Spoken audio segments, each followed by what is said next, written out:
Ennaku zino waliwo bannabitone abagenda maaso n'okubanga boolesa ekiki kye bayinawo naddala mu kisaawe ky'ebyebitone.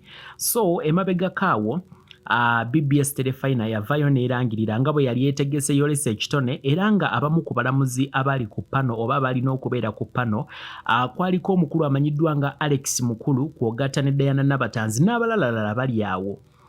Ayolesa ekitone y'omwaka guno ate munnange yali mu Eastern Region era nga yatandise n'ebbugumu ly'amaanyi nnyo nnyini ddala era nga olunaku olw'eggulo waliwo ka video akagenze maaso n'okuba nga katrendinga ku mikutu gya social media egy'enjawulo basically Facebook kwogatta ne WhatsApp okuba nga bakasharinga nga ka video kano kwoleka omukulu amanyiddwa nga Alex Mukulu ng'ate agezaako okuba nga ayina abantu oba ngambe nti abaana abazze okwolesa ebitone ng'ababuulira kati ng'omusezi agula essowaani. Omukulu ono yasunguwadde nnyo oluvannyuma lw'okuba nti abaana bano bazze mu kwolesa ekitone nga bawunya enkwawa tugambe nti nga bawunya kabuvubuka.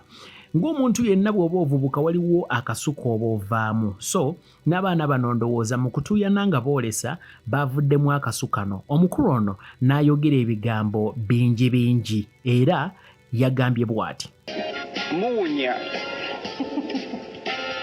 Muwunya temutukkiriza nze temunzikiriza kulaba mazina gammwe oluzinye mwenna ne muwunya.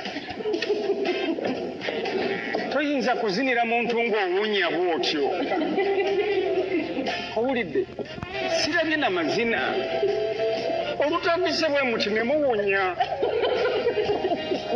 Toyinza kuwunya.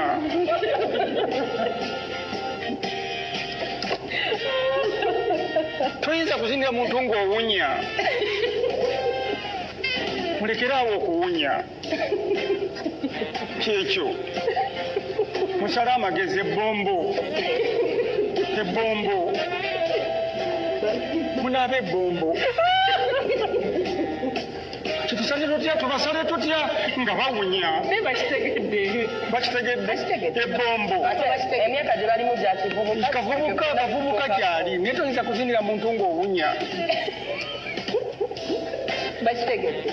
Kakati ate ye Diana Nabatanzi omu ku bajjajeeza ababadde ku pano eyo yalabiddwako ng'aseka ne munno omulala nga bwe babadde ku pano nga mukulu Alex Mukulu arostinga abavubuka bano bambi baalabise okuba nga baweddemu amaanyi n'essuubi oluvannyuma lw'okuwulira ebigambo by'omuntu omukulu ono era nsuubira tebaasigadde kyekimu. So abantu bangi ku social media abaafunyemu awo mixed feelings ng'abamu bagamba nti kino Alex Mukulu kiyakoze kibadde tekiri called for oba kibadde tekyetaagisa era ne bagamba nti kino kiyakoze ate kidimotivatinga abaana abaagala okuba nga bavaayo okwolesa ebitone byabwe. So ne babeereyo nga bali intimidated nga bagamba nti tunaavaayo tuwogere tutya ate munnange omukulu bw'anaatuvuma oba bw'anaatugamba bw'atyo. Olunaku olwaleero Diana Nabatanzi yagenze mu maaso n'abeera ng'apostinga ekifaananyi ku mukutu gwe gwa Facebook ekyaleese abantu okutandika ate okuba nga bamuvuma nga bamubuuza